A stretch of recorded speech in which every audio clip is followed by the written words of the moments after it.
Hello दोस्तों, आज आपके सामने हम एक नई कॉमिक सीरीज लाने जा रहे हैं जिसका नाम अगेंस्ट द गॉड्स है। दोस्तों, ये कॉमिक सीरीज है और इसकी अभी तक कोई भी एनिमे नहीं आई है, लेकिन ये सीरीज काफी अच्छी है, इसलिए हम आपके लिए सीरीज के ऊपर एक्सप्लेनेशन वीडियो ला रहे हैं। दोस्तों, ये सीरीज भी सोल लैंड और tales of demons and gods जैसी है, क्योंकि इस सीरीज में भी मेन कैरेक्टर मरकर दोबारा जिंदा होता है और उसके बाद वो बहुत ताकतवर बनता है। इस सीरीज में भी आपको एक ओवर पावर्ड मेन कैरेक्टर दिखाया जाता है कि कैसे वो धोखा खाकर मरा था और कैसे एक ट्रेजर के लिए उसे माँ बाप को मार दिया था और उसके बाद वो दोबारा अपनी बॉडी में वापस आता है और सबसे बदला लेता है और साथ ही सबसे ताकतवर बनता है। दोस्तों, ये सीरीज स्टार्टिंग में थोड़ी कॉम्प्लिकेटेड और टफ है, लेकिन पहले एपिसोड के बाद ये बाकी सीरीज की तरह ही चलने लगती है। तो जैसे जैसे आप इसे आगे देखते जाएंगे ये आपको उतनी ही अच्छी लगने लगेगी। तो चलिए सीरीज को शुरू करते हैं। दोस्तों, सीरीज की स्टार्टिंग में हमें एक गाँव दिखाया जाता है जिसका नाम फ्लोटिंग क्लाउड सिटी है और ये सिटी प्रोफाउंड स्काई कॉन्टिनेंट पर है। उस गाँव में हमें एक सेक्ट भी दिखाया जाता है जिसका नाम शियाओ सेक्ट है। वहाँ हमें एक लड़का दिखाया जाता है जिसका नाम शियाओ शे है और शियाओ सेक्ट का एल्डर का पोता है और उसकी उम्र 16 साल है। अभी हमें उसकी फर्स्ट लाइफ दिखाई जाती है और उसकी फर्स्ट लाइफ उसके शहर की सबसे सुंदर लड़की शिया क्विंगे से उसकी शादी होने वाली होती है, लेकिन वो लड़का बैठकर सोच रहा होता है कि शिया क्विंगे बहुत ही सुंदर और एक जीनियस है और जबकि वो एक नाकार और एक ट्रैश है। दोस्तों, वो ऐसा इसलिए सोचता है क्योंकि वो अपनी लाइफ में कभी भी कल्टीवेशन नहीं कर सकता, क्योंकि उसकी शरीर की नसें खराब है और उसके बिना वो कल्टीवेशन नहीं कर सकता।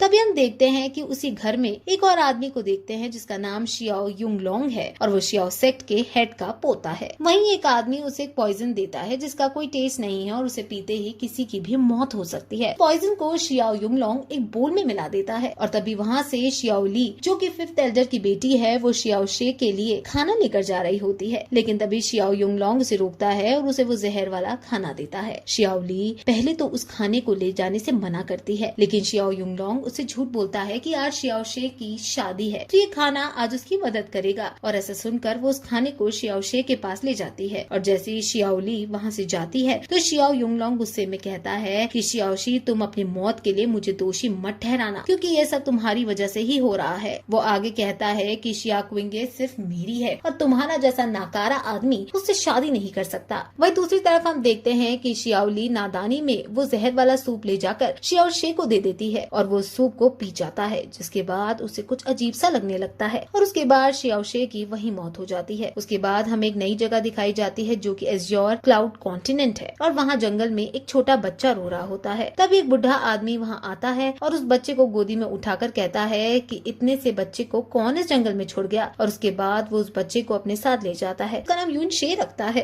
दोस्तों, असल में ये वही लड़का होता है शियाओ शे जिसकी जहर वाला सूप पीने से मौत हो गई थी और अब ये उसकी दूसरी लाइफ है। उसके बाद वो बूढ़ा आदमी उससे बातें करता हुआ पूछता है कि आज से हम मास्टर और डिसाइपल की तरह रहेंगे और मैं तुम्हें दवाइयों के बारे में सिखाऊंगा। दोस्तों, उसके बाद हमें सीधा 20 साल बाद का टाइम दिखाया जाता है और यहाँ हम देखते हैं कि एक जगह बहुत सारी लाशें पड़ी है और वहाँ का माहौल भी बहुत डरावना हुआ पड़ा है। तभी वहाँ से एक लड़का निकलता है जिसके शरीर से खून निकल रहा होता है और वो कहते हुए चलता है कि सब लोग मरेंगे, मैं सबको मार डालूंगा। उसके बाद वो जोर से चिल्लाता है कि तुम सब लोग भी मेरे मास्टर के साथ ही यहीं दफनाए जाओगे और तब हमें पता चलता है कि ये लड़का वही यून शे है और अब ये बड़ा हो चुका है। तब हम देखते हैं कि यून शे एक खाई के किनारे खड़ा है और उसके आगे कुछ और लोग खड़े हैं। वो सब लोग उससे कहते हैं कि यून शे, तुमने अपने मास्टर का नाम खराब किया है और क्योंकि वो एक बहुत बड़े डॉक्टर थे जो लोगों की जान बचाते हैं, लेकिन तुमने एक ट्रेजर हेवनली पॉइजन बीट का इस्तेमाल करके कई लाखों लोगों की जानें ली है और आज हम सब सेक्ट मिलकर तुम्हें नहीं छोड़ेंगे और अगर तुम बचना चाहते हो तो हेवनली पॉइजन बीट हमारे हवाले कर दो। जिस पर यून शे हंसते हुए कहता है कि तुम सब लोग हत्यारे हो क्योंकि तुमने इसी बीट के लिए मेरे मास्टर को मार दिया, लेकिन अब मैं इस बीट को कभी तुम्हें नहीं दूंगा। और ऐसा कहकर वो अपने पास से हेवनली पॉइजन बीट को निकालता है, जिसे देखकर वहाँ खड़े सब लोग पागल हो जाते हैं और उस बीट को उसे छीनने के लिए आगे आने लगते हैं। तभी यून शे उस बीट को अपने मुंह में निगल लेता है और उस खाई से नीचे कूद जाता है। अब वो उस खाई से नीचे गिर ही रहा होता है कि उसका हाथ उसके गले में पड़े हुए नेकलेस पर जाता है और वो उसे टाइट पकड़ लेता है, लेकिन तभी उसमें से एक लाइट निकलती है और तब हम वापस से फ्लोटिंग क्लाउड सिटी के शियाओ सेक्ट को देखते हैं और वहाँ पर शियाओ ली शियाओ शे के पास बैठी हुई होती है और तभी शियाओ शे की आंखें खुलती है और शियाओ ली उसे गले लग जाती है, जिसे देखकर शियाओ शे कंफ्यूज हो जाता है कि ये कौन है और उसे पूछता है कि मैं साहब कौन हूँ, जिस पर शियाओ ली रोने लगती है क्योंकि उससे लगने लगता है कि शियाओ शे उसे भूल गया है और तभी शियाओ शे को सब कुछ याद आ जाता है और तब हमें पता चलता है कि ये उसकी तीसरी लाइफ है और वो फिर से